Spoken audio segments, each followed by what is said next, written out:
When we have settled the matter in our mind that God exists, we will soon after realize that our coming to the knowledge of His existence is not really a discovery. We did not really find God so much as He made Himself discoverable. Think about it. Before we knew about God, He had always been around. To be more precise, He had always been everywhere. We may not always have been looking for Him, so the interesting question really is, what made us look?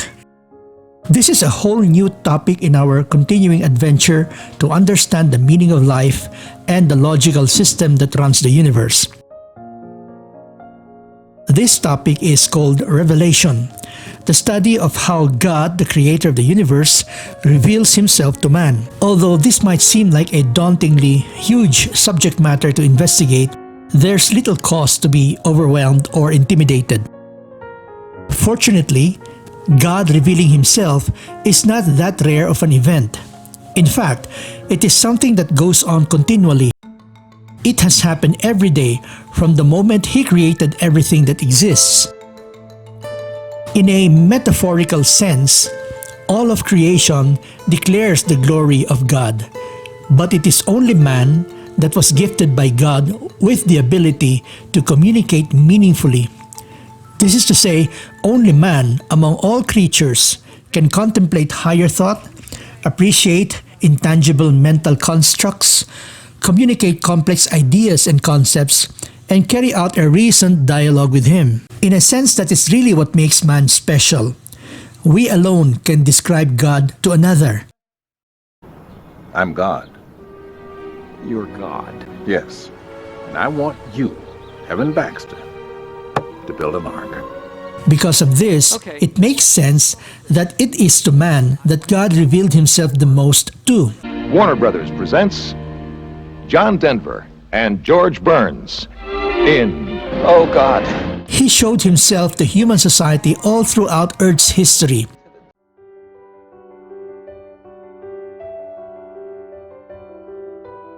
What is even more wonderful about it is that humans have kept record as far back as we have known how to preserve data, either in written or oral tradition.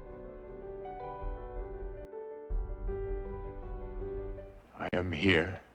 We are the ones who can use all that information about God the most, in many ways to our advantage. So it is a rewarding privilege to learn more about God, a privilege that we often take for granted. The term revelation can be understood in two ways.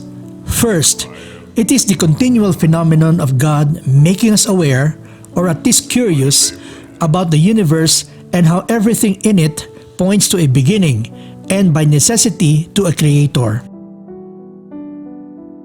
This is revelation in the sense of God introducing Himself. Secondly, revelation is the means or process by which we can interpret and understand messages from God. It is one thing to read a message and another thing to unravel its mystery in a way that convinces us of its reality, of its relevance to ourselves, and its specific application in our experience. First, let's talk about revelation in the sense of God revealing Himself. There are basically two ways that God revealed Himself to man, to us. The first is by general revelation through nature and the created universe. General revelation focuses our attention on the final outcome of God's creative activity, which in the biblical timescale happened in a span of 6 days. A seventh day being when God rested after finishing His creative work. By making physical observations of nature with our sense of sight, hearing, smell, touch, taste, we can appreciate things like aesthetic beauty of color, shape, order, symmetry, and overall design that points to an intelligent designer. The second is by special revelation, which God does by carrying out a series of virtual conversations with us through the faculty of our intellect. In other words, God engages our intelligence to make us understand higher order thoughts and abstractions like good and guilt, and ideal things like truth, justice, love, and most importantly, of His plan of redemption for mankind. These are things that we cannot learn from observing the universe or studying nature or carrying out experiments in the laboratory. General revelation is universal.